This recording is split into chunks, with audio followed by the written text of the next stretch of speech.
Hello, dear audience. We're starting the Promaja podcast. Our guest for tonight is Mr. Stefano Gnocchi, advisor on political affairs and communities, and Mrs. Marta Gazideda, governance and peace-building portfolio manager. Hello. Hi. It's nice to have you two here. Thank you. Hello. Okay, we will say some words for that podcast. The focus of the podcast will be on cultural heritage in Kosovo. The guests are experts in cultural heritage, preservation and represervation, and internal organization involved in this work. We will start with some questions that you are expert for those. Okay. How was the European Union contribute to cultural heritage preservation in Kosovo? This is for Mr. Stefano Gnocchi. Okay, thank you for the question. I think it's a very important one because we have supported cultural heritage in all its various forms in Kosovo. Okay.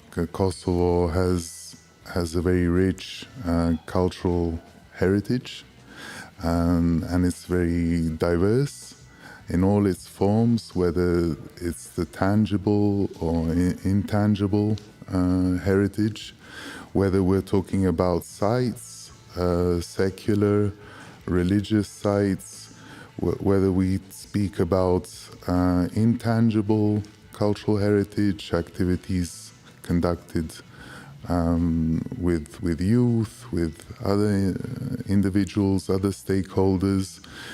We have carried out projects. The way we work is through implementing partners in this, like UNDP and with the government and with other partners. And this, yeah, I'll stop here. Okay, I give a short description for you too, like your titles, but I would like to know more about your contribution in this field.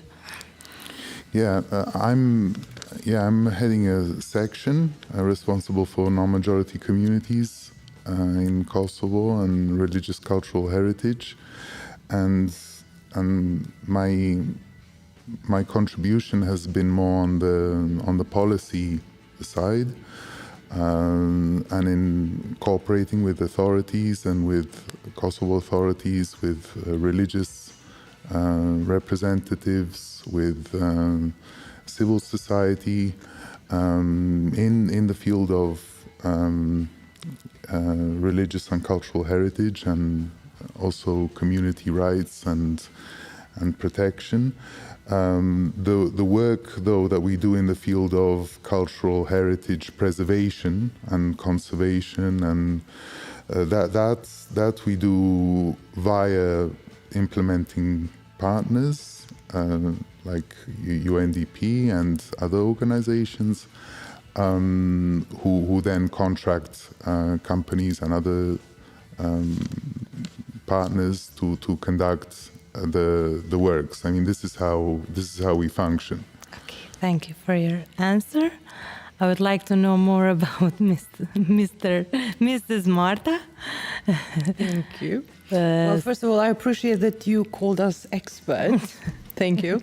I don't think we consider ourselves experts, but we are very well versed in the needs of using cultural heritage, in identifying it, its promotion, its preservation, rehabilitation, but more importantly, in using cultural heritage as means of interethnic dialogue, perhaps even social cohesion, but also for socioeconomic development, particularly of women and youth. So just sort of to follow on what Stefano said, I head the governance and peace-building portfolio in UNDP in Kosovo, and I'm also the deputy program coordinator for UNDP in Kosovo. So it's an important role. I'm very pleased to have it because it has brought me in contact with cultural heritage, and my role is to actually develop projects to speak with EU as a partner to see where the interests lie, to look at what the EPA programming has in the action document, to also speak with the Ministry of Culture, Youth and Sports, for example, to speak with municipalities, regional centers for cultural heritage. So basically speak with all potential partners and beneficiaries, understand what their needs are, and bring those together into a coherent concept, which then contributes to a lot of these elements. So addressing what the EU delegation in Kosovo has as a priority mandate, or as an interest for that particular time frame, then vis-a-vis Kosovo institutions, central and local, to address also their needs, but also to support communities and individuals in advancing themselves, be it economically, be it socially, mobility as well. So. How does UNDP support the effort to preserve and protect cultural heritage in Kosovo, and what specific innovations are currently underway? This is a long-standing activity that we have in UNDP Kosovo. We started in 2015, so this is the 8th year, and we are working on preservation of cultural heritage, the intangibles, the sites, the buildings. As Stefano said, it could be religious, it could be vernacular, it could be also intangible cultural heritage. But we also have another dimension to the work that we do. We also work with communities on, as I said, what we call social cohesion, to bring people of different communities together, to understand what is practically shared cultural heritage in Kosovo, but also to preserve it, to inform people about each other's concepts on cultural heritage, on their religious sites, of the importance that they play in their everyday life, but also to use, as I said, to bring people together. Unfortunately, Kosovo still is a divided community. We're hoping that will gradually be overcome, but it requires a lot of support. It requires a different approach from both national and international organizations, quite frankly, because we do need to address the issues that people have. And once we are able to do that, we actually can see these results that we call them tangible results, or we call them sustainable results. So these are sort of some of the elements that we work on. Currently, let me think. I think overall, in the 3 phases of the project, this is the 3rd phase of the social cohesion project. We had 20 sites, but overall it's about 50 or 55 sites that we worked on. So it is a good number, but Kosovo has a lot more that needs to be done. So vis-a-vis what is and what needs to be done, there is a little bit more work needed. But as part of the very specific interventions that we have, because you have to understand, these projects have a specific fund budget. They have a very specific time frame to be implemented. We can't just drag things, or we can't just top up the budget just because we saw another brilliant idea. And for example, I was just looking at this space, the museum, and I was thinking, I would love to work here, rehabilitate the museum. So basically, it's a lot of sites. But one thing that, especially for, actually, I'm going to say, for me personally, I find it even more important to work on the intangible cultural heritage. The buildings are there. The buildings have withstood centuries, okay? But it's the intangible part which is most at danger of being lost. And that is what we're trying to push for a little bit more. We want to involve young people in skills development on intangible cultural heritage. I don't know, it could be knitting. It could be very specific type of design that women do, working with the loom, which actually cuts across all communities. And that then offers us an entry point to bring women of different communities to upskill in using the loom. Is that profitable? Well, that's not always about that. It's about having skills, of being more able to engage in socioeconomic activities, quite frankly. I mean, just a very quick example.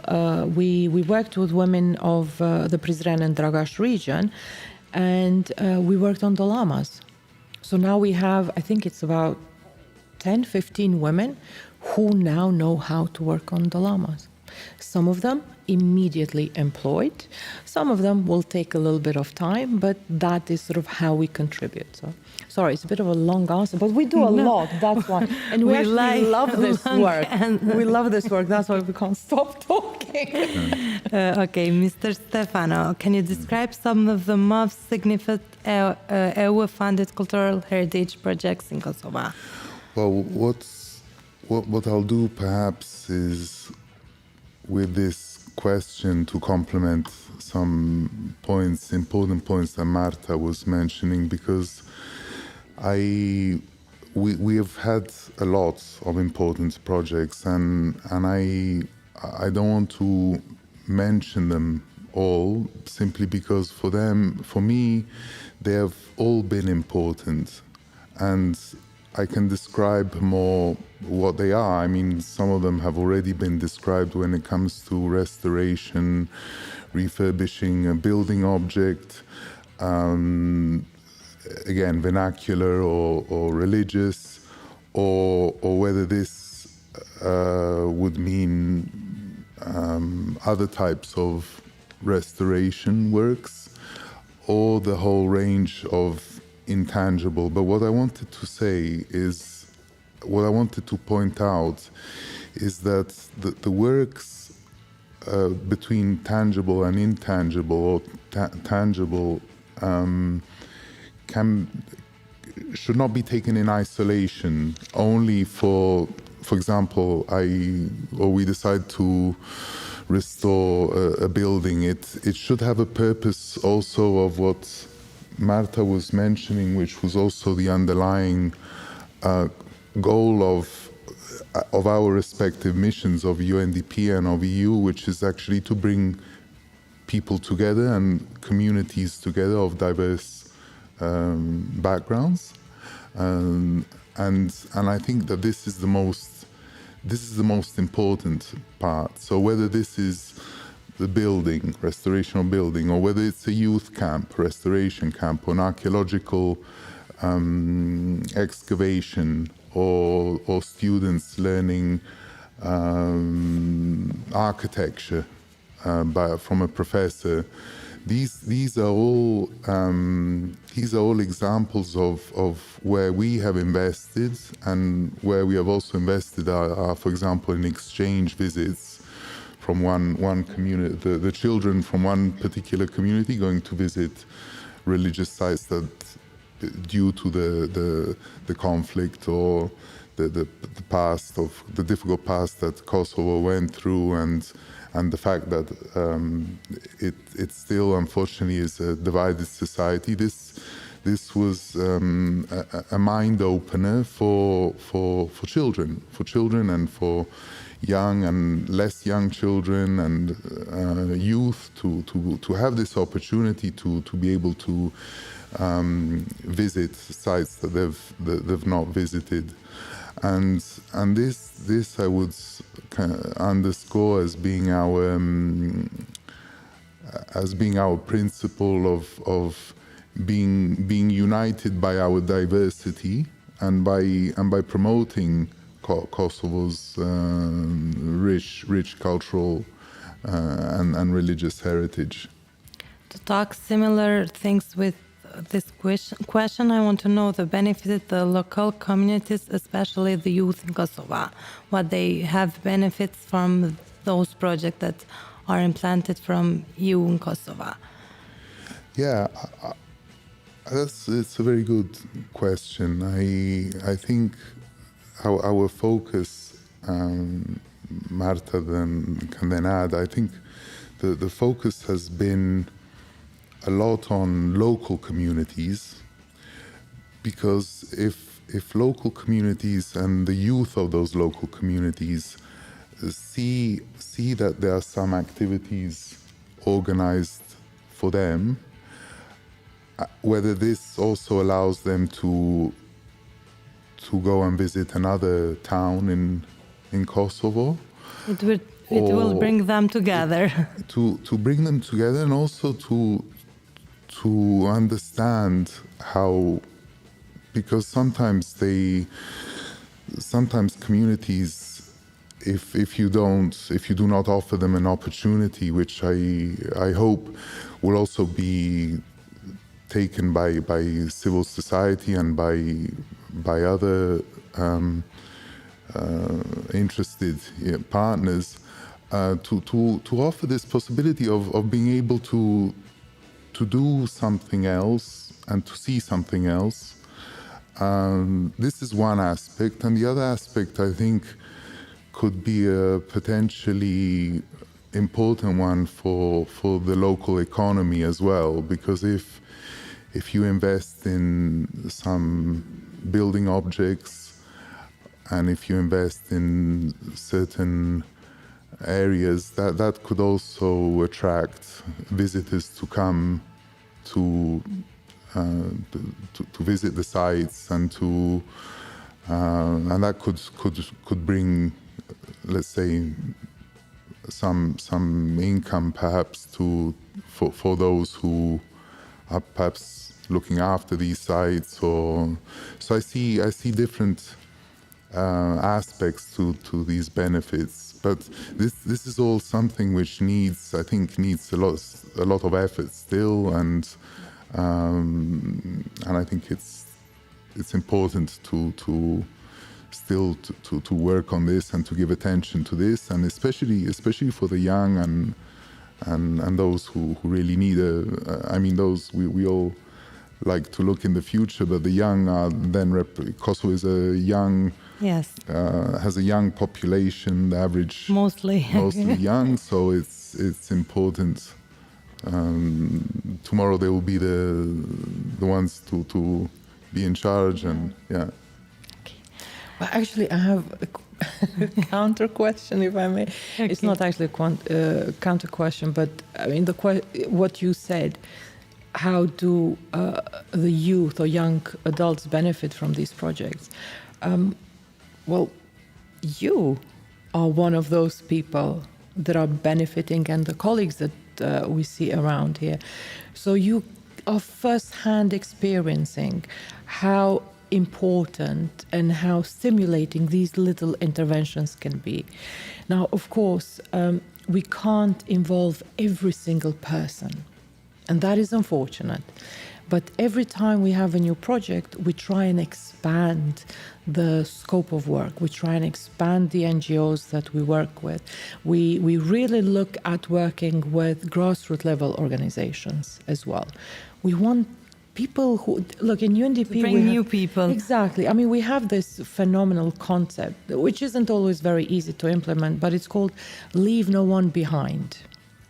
And that is what we are trying to do through various stages of the projects, because frankly we have quite a few other projects in partnership with the EU, which are not necessarily or purely cultural heritage, but have the elements of inclusiveness, of social cohesion. And as Stefano was talking, I was just thinking, for example, when we started in 2015, the concept, or the inspiration, whatever we might call it, for the initial phase was what Mayor Rudy Giuliani did in New York, and it was the concept of broken windows. That if you see a building, a neglected building, a desolate building, and then people start breaking the windows. And if you break one window, then for people somehow it's easier to go and damage the site even more. And that is what we were thinking. Okay, there are so many cultural and religious heritage sites in Kosovo. They're not necessarily taken care of properly. They're not in use. They're not just in use, they're not utilized as well. Because look, there is a lot of benefit in terms of socioeconomic development through cultural heritage. But anyways, we'll come to that. So we thought, okay, so there are these sites. They've been neglected, they're crumbling, they run down. Let us start with that. So that was the first concept, the entry point, if you wish. And then during the second phase of the project, we thought, okay, we worked on the physical side. Phenomenal. We had some intervention, quite limited though, with civil society, with communities. And then we thought, as Stefano said, but okay, we have these sites, so what now? People need to use it. People need to appreciate them for what they are. And then we introduced the concept of working with communities, with civil society more and more. And now we see, for example, in the third phase where the whole element of working with people from different communities has really taken off. For example, in the second phase, we hardly had any Roma, Ashkali or Egyptian communities participating in our project, or any Bosniaks or any Gorani. But in the third phase, we actually involved more and more of them, and we had these really phenomenal little events, and we have this little book of fairy tales, of Roma fairy tales, that was published by this phenomenal girl, Urma, and then it was distributed throughout all the schools in Prizren, and I think we're actually going to do it wider as well. So this is why cultural heritage is important and how it can be used. And I'm sure, I mean, there are other ways of using it even more, but this is sort of how we approach the work. I would like to know more about the role of cultural heritage in promoting social cohesion and sustainable development, and how does UNDP integrate cultural heritage into its development programs? Yeah. For us, but also for the EU, when we started this partnership, we used cultural heritage as an entry point. Realistically, it's not about cultural heritage per se, but cultural heritage is that vehicle, the backbone, which we thought would be very good to try and bring people together. And when it comes to, look, social cohesion, frankly, it's a big word. It's a major undertaking. It takes years. It takes a lot of effort. Takes a lot of different approaches. You know, it's one of those things that you have to try and you have to test and you have to adapt. But what we can confidently say is that through our projects, we actually supported or we contributed to interethnic dialogue. Because there is another dimension to social cohesion which is not always mentioned, and unfortunately, perhaps, in Kosovo's context, is always seen as Albanians and Serbs. But social cohesion includes everybody. Social cohesion, and of course, if you have ethnic differences, you have to take that into account. But it's not just one ethnicity and another ethnicity. You have to include everybody. And then social cohesion, it can be even within the same community. Okay, if you look at people who perhaps have disabilities and they do not have access to equal opportunities, whether it's employment, education, health services, whatever it is. People who have special needs, I don't know, women perhaps, young girls perhaps, you know. So social cohesion is a very complex concept. But just going back to your question, we also think through this work that we're doing is we are bringing youngsters, young people, young adults, together with institutions, especially at the municipal level, for them to understand how an institution functions, because we think that's also very important. So when we work through these projects, we look at what's called horizontal cohesion, so within different communities, but also vertical, which is with institutions. And we think you also need to build trust towards institutions. You have to understand that there are also limitations to what a municipality, okay, we are talking about municipal level now, what a municipality can do. Okay, there is a finite number of people in a municipality. There is a finite budget which has to cover a lot of needs through the United Nations volunteer system that we have. So we engaged, I believe it was nine community volunteers for 6 months each in different municipalities that we are already working on. And they got first dual purpose and actually quite phenomenal results from my point of view. First of all, these young people gained work experience. 6 months, it's not necessarily brilliant, but it's still better than nothing. So you have 6 months professional experience in an institution. So they learned how the municipality functions. How do you interact with your colleagues? How do you prepare, papers, whatever they did in the municipality. And then from the other hand, they also understood these elements that I said, that in an institution is a structure.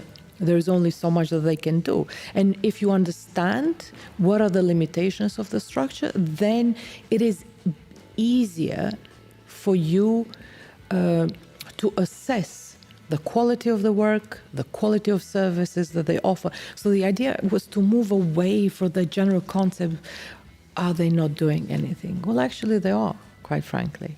But they also have issues that they need to handle. So that was like the budget or something. Exactly. So that was the first part of this intervention. And the second part was for municipalities to actually gain some hands-on support. It may have not solved their problems. They rarely do. Gave but them at a least, chance. Exactly. For 6 months, they had additional support and they benefited from that. Okay, I would like to ask two of you for how do you think it will be the future of cultural heritage in Kosovo? Oh, well, okay, can I answer for you as well? No, I'm just joking. No, but I take the whole interview. Stefano and I are quite aligned. I know in that this you could one. have similar. No, but we are aligned because I think we are passionate. You can add. Yeah, no, we are passionate. But look, from my point of view, of course, I'm here representing UNDP, but even at that capacity, I can quite frankly say that the future of cultural heritage is bright. When I started working on these projects and overseeing them now, because I have teams who implement the project, I was fascinated. I was amazed by how many cultural heritage sites we have.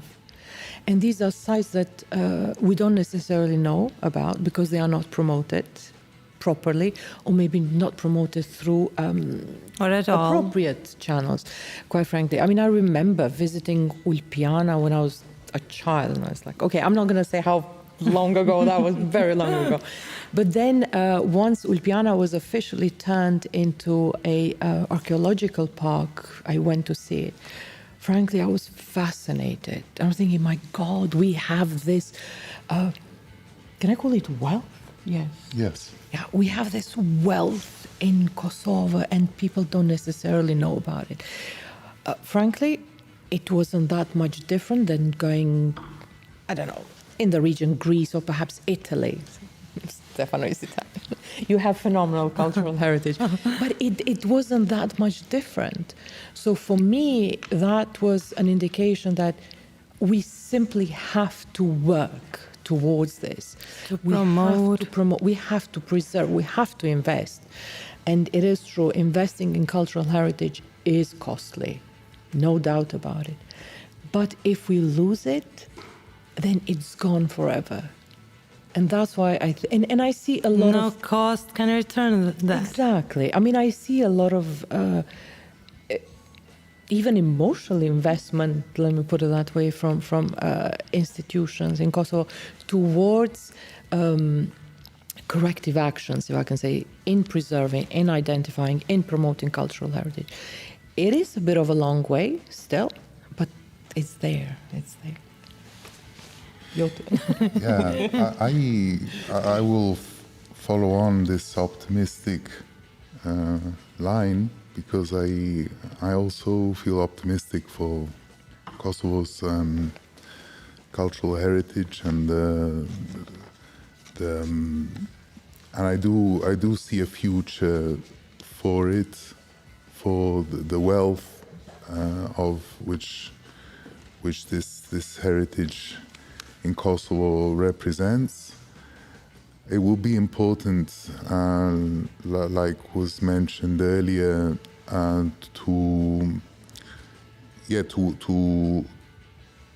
use a cultural to have it as a vehicle or as a vector for helping. And yes, it's not only about overcoming the difficulties of the past, like between Kosovo Albanians and Kosovo Serbs, but also the wider communities, the different communities which are represented, which are part of Kosovo. And I see also when it comes to promotion, perhaps more can be done, for example, in the expectation of having guests and visitors coming to visit sites, on the let's say on the infrastructure side, you know, for example, I don't know, with publications, guidebooks, and tour operators to explain and to promote to promote all this, and yes, I think investments are expensive, but they're worth it, and cultural heritage can also be at risk if it's not taken care of in the right way, and I think that the investments are worth this, and investments for the sake of restoration and for the sake of promotion. What role do you think that you would play in this bright future that you think it's going to be in cultural heritage?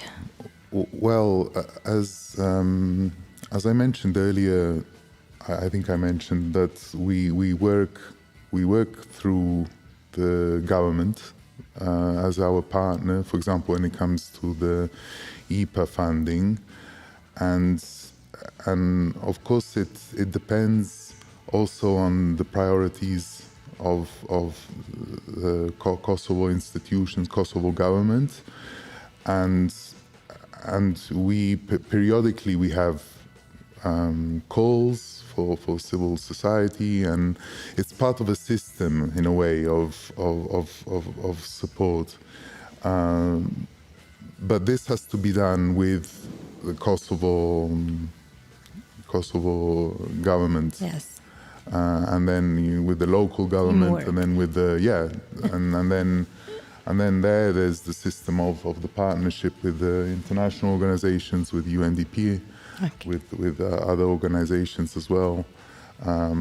So yeah, but we are open to let's say good ideas, and those can be developed in a way which can be of support also to cultural heritage. There are many priorities for Kosovo, and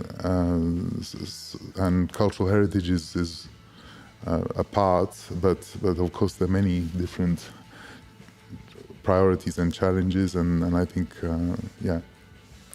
Talking about teamwork, I would like to know how UNDP works with other international organizations and agencies. Look, it's a given that not just us at UNDP, but all other international organizations working in Kosovo with a presence, physical presence in Kosovo, cooperate together, because and again, unfortunately, we do come to the funding, because funding is finite, and you don't want to duplicate something that was already done by another partner. What we want to do, all of us, is build and expand on the already achieved results. And in order for that to happen, we do need to be in regular contact, to cooperate, to coordinate activities, because we see that as the only way to get to these sustainable development results. So that's integrated. I mean, as you can see, Stefano and I almost think alike. We're just working so closely. What are some problems or challenges that UNDP has during road that supported cultural heritage in Kosovo? The most important challenge is understanding and appreciating how cultural heritage, and again, it's tangible and intangible, because in the you have cultural, natural heritage, the parks, the rivers, the whatnots. You have the agri-tourism, which is part of culture as well. So there isn't enough understanding of how these parts, which perhaps are everyday things, can contribute to that socioeconomic development. Look, I'll give you an example. I think it was last year, 2 years ago, I decided to go to the Mirusha waterfalls. I hadn't been there ages, decades. Okay, so I'm following this Google map and whatnot, so I couldn't remember how to get there. I ended up in the middle of nowhere. It's some just bizarre field. Why? Because the information wasn't accurate. So now I was very lucky. Somebody had followed the same Google map, and that family was coming back, and they said, if you are going towards Mirusha, forget it. It's not that way. Let's try and find it together.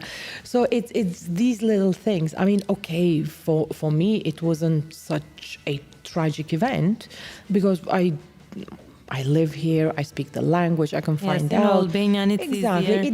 It doesn't necessarily bother me so much. But then if it was a foreign tourist, a visitor, for them that would be bizarre, quite frankly. As Stefano said, because you have internal visitors, but you have external ones.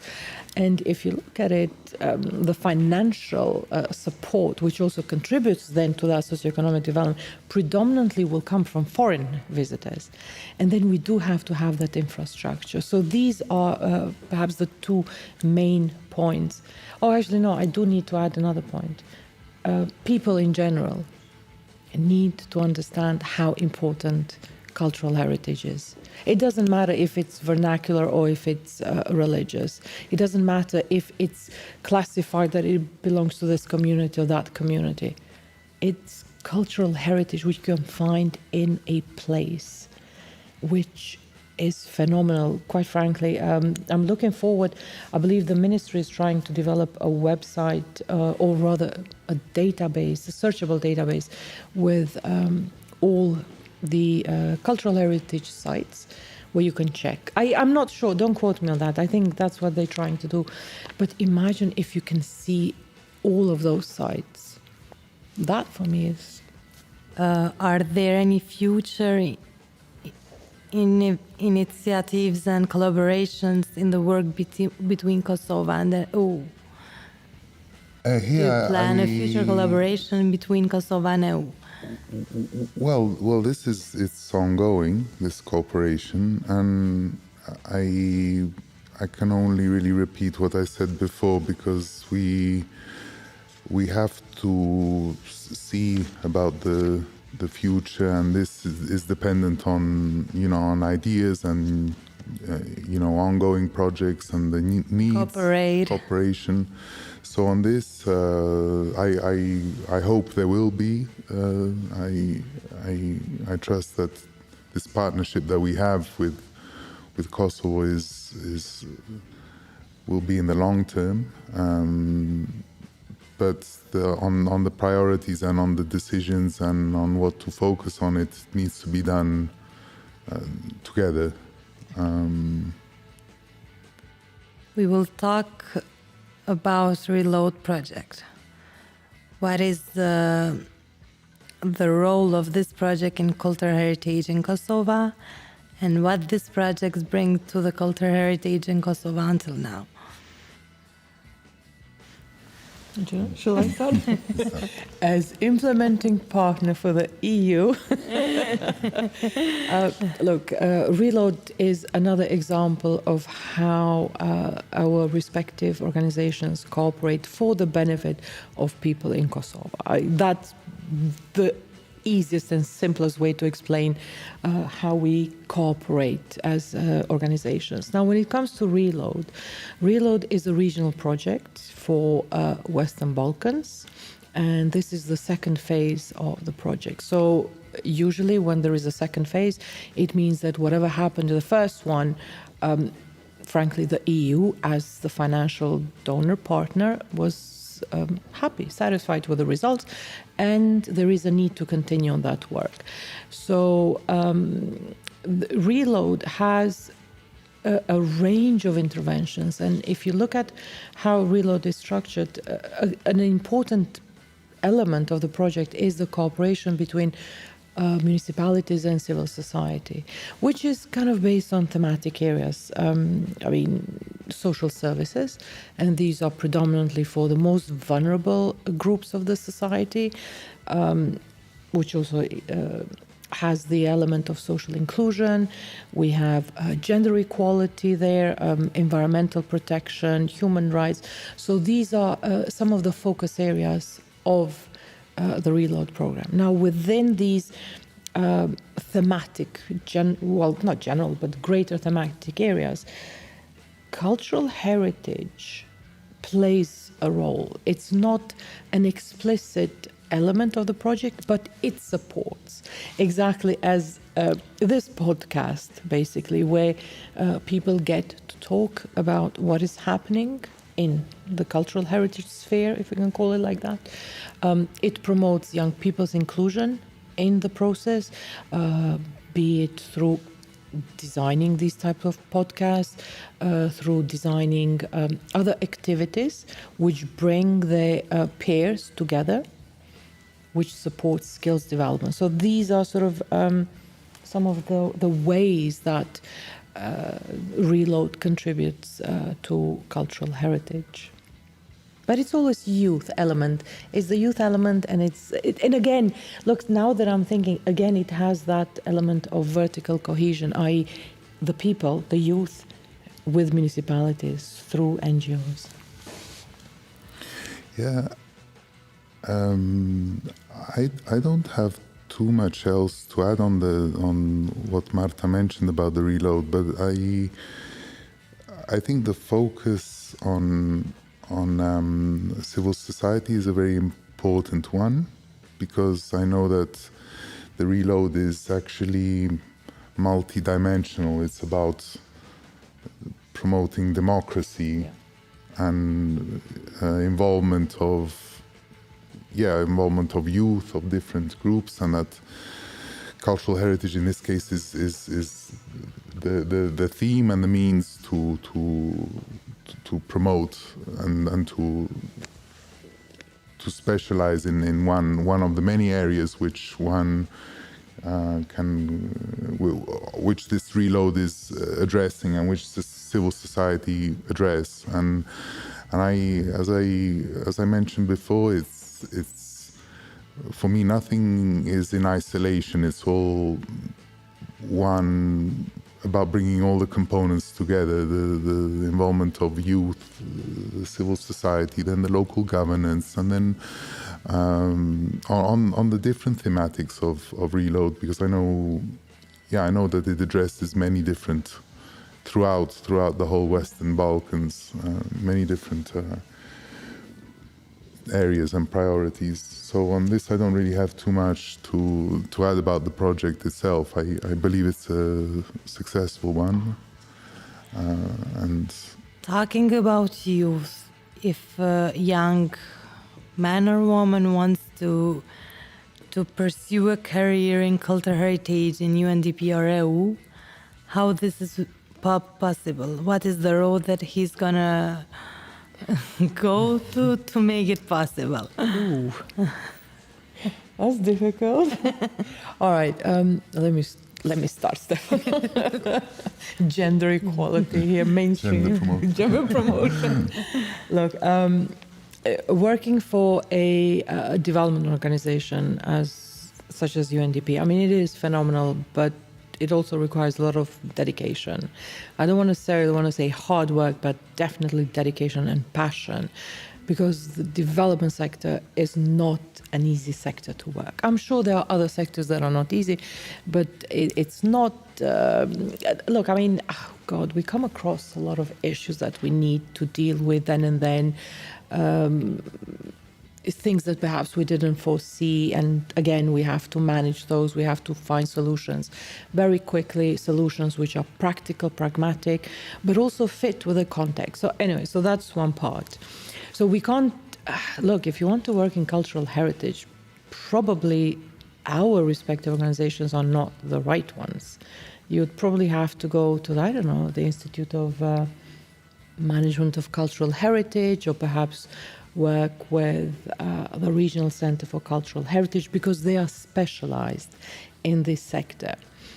But then for somebody who wants to get involved in the sector, of course, university, you really have to go. There is, I believe, oh my God. Okay, I'm showing my age again, because I can't remember now if University of Pristina has the archaeology branch. I'm pretty sure that actually Do we have opportunity for them to pursue career for this field? Yes, but it wouldn't be directly through UNDP or perhaps EU. I mean, we have, of course, we have positions that we have they are programs. advertised. We have programs. We have internships that are occasionally available. But it wouldn't, honestly, it wouldn't be the direct route if somebody wants to work explicitly on cultural heritage. Because look, even when we work on rehabilitation or renovation of a site, we still need to find those experts. Okay, technically we are the managers. We are leaders. We make sure that things happen on time, as per the budget, as per the work plan. But for example, if you take me out to the field, I wouldn't necessarily be able to tell you if a finding is Paleolithic or Neolithic or whatnot. So with us, I'm sure it's more easier to get some practical work experience, but not specialized in cultural heritage. So as I said, there are other routes to get into the sector, but university is the first one, quite frankly. I completely agree. I think the academia, let's say the research, I mean, this is how I see an involvement in terms of from the student, from the time you're a student to specialize in certain areas. I see this as really the path for entering. With the EU, I mean the kinds of positions within the EU are, yes, the more from the project side, programmatic and managing perhaps projects, but it's not managing the substance. It's more the project cycle, let's say, or in connection to the policies which are there in place for which are Europe-wide and so on, and so yeah. I mean that would be the start, and then I believe it's a sector maybe which needs to expand, and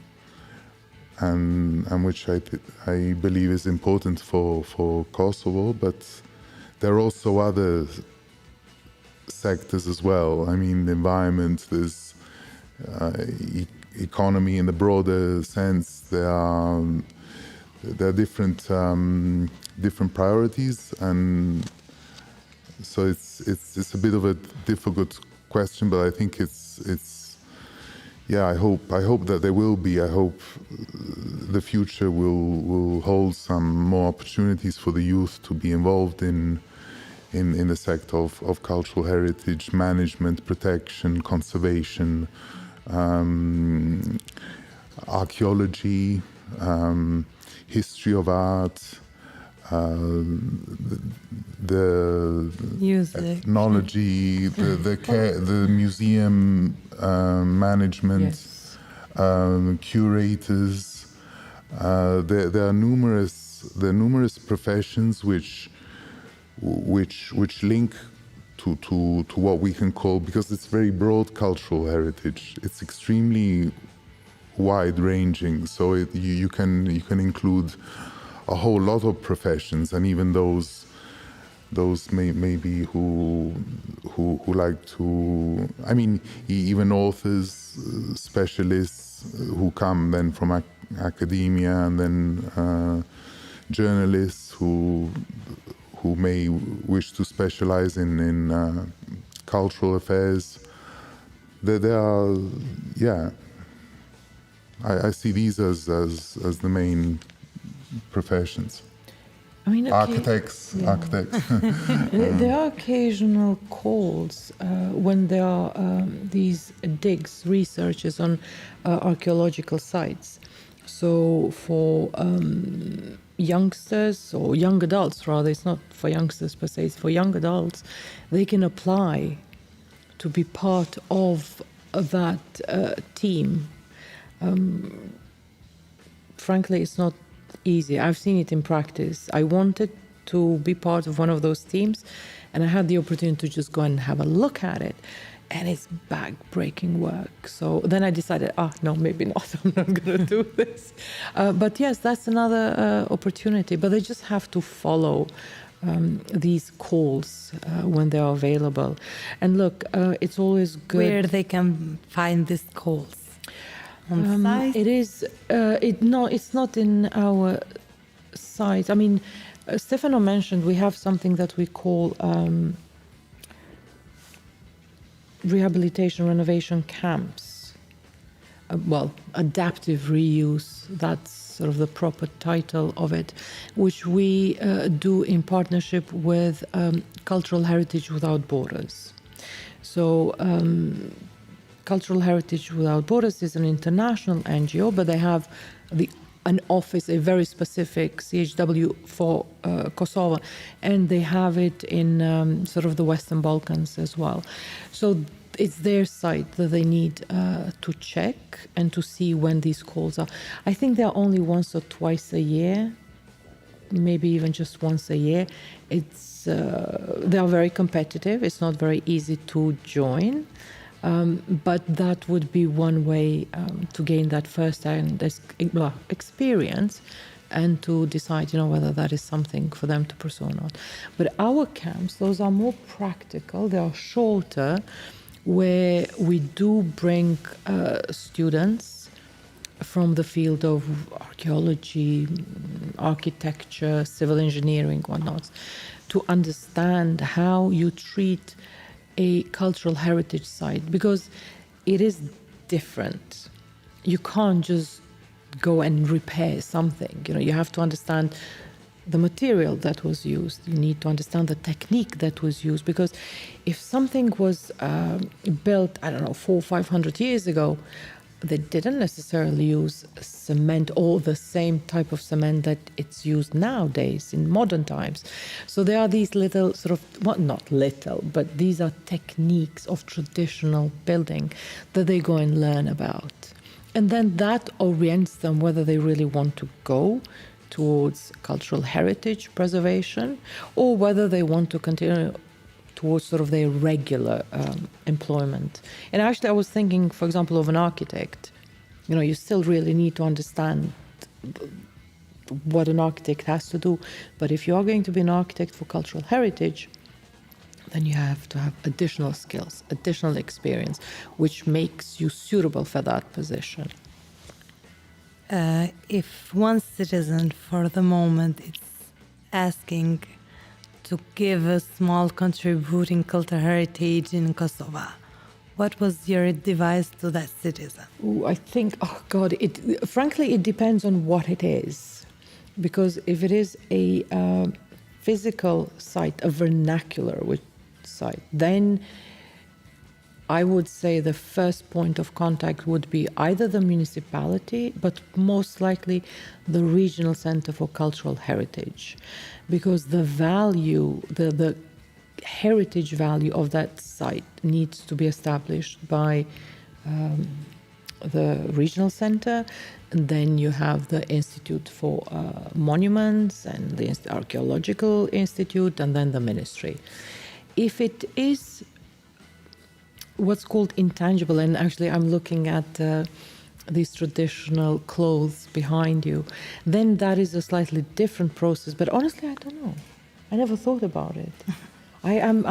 I like to keep things for myself, so I'm not sure how do you go about donating something like that. But my honest advice would be is just appreciate and cherish what you have. Things are not made the way they used to be. We don't dress the way we used to dress, and that is fine. But what we had has to be preserved, has to be cherished. Don't throw it away. Keep it. I mean, we have the Ethnological Museum in Pristina. Go speak with them. If you have a headdress or a scarf or something that you think is valuable, go speak with somebody there, and they will tell you whether it's fit for an exhibition or is just a nice memento. Mr. Stefano? I believe it depends, really. There are some artists, musicians, maybe can have, people could help them to perhaps give or find the right context to contribute their, let's say, artistic crafts or painting or music. That's also, we didn't speak about that as really about intangible culture. It's again is so many things. I think an important aspect is also the having respect and this applies to all over Europe, having respect for the natural heritage, because often cultural heritage and natural heritage go together, and I think it's also, that's an important aspect. So the environment and natural heritage and cultural heritage, seeing the connection between the two, and working to that one is, let's say, that the cultural site and so on is well kept and well has the right environment and so on. That I believe is also could be a contribution from all those who I'm also would like to visit and appreciate it more. And but I can't think of anything really specific in this sense. But I think Marta was right. I mean, maybe there are many important objects which can be also valued and exhibited, and so other people can have a chance to see. Okay. Because actually, as you were speaking, you reminded me when you said about music. For example, during the second phase of the project, we supported the revival of the ocarina. And unfortunately, now I can't remember what was the name of the old gentleman. He was a specialist on it. But unfortunately, he died. And whatever he did wasn't necessarily preserved. We did promote it together with him. And we had a series of workshops for people to learn how to make them. But it's difficult craft, so I don't think if anyone actually managed to do that. So, for example, one thing would be from the institutions, quite frankly, because we as organizations, we can't do anything with those artifacts, but to go and find the inheritors, to take some of the older samples, put them in the museum, perhaps have a bit of a workshop, something like that. So, yeah. It was such a pleasure to host this podcast with you two. I will say some word about podcasts. This podcast is supported by Reload Western Balkan, founded by European Union in Kosovo, implemented by United Nations Development Program. I was very, very happy to have you two in this podcast. Hope we will meet again in our next podcast, and we will talk more about cultural heritage in Kosovo. Thank you. Thank you. Thank you very much for inviting us. Yeah, it was a pleasure. I listen, okay, you're not going to ask any more questions. I think we have plenty more to say about it. But no, I think it's the first time. Yes, it's our first meeting. Yes, for the first meeting. A lot of meetings further. So, yeah. No. But look, I mean, I think it's a phenomenal initiative that you have taken to talk about something which is very important. And honestly, I'm very, actually I can say I'm honored to have been invited to talk about something that I absolutely love. You know, perhaps in a different life, I would have been fully involved in cultural heritage as, I don't know, maybe an archaeologist. That's what I could do. But this is what I'm doing right now, and this is how I'm contributing. But I think it's really good that this is the theme of this podcast. So congratulations. Thanks. Thank you. So this is the end of our podcast. We will meet again in our next podcast with our next guest for the Promaja podcast. Have a nice night.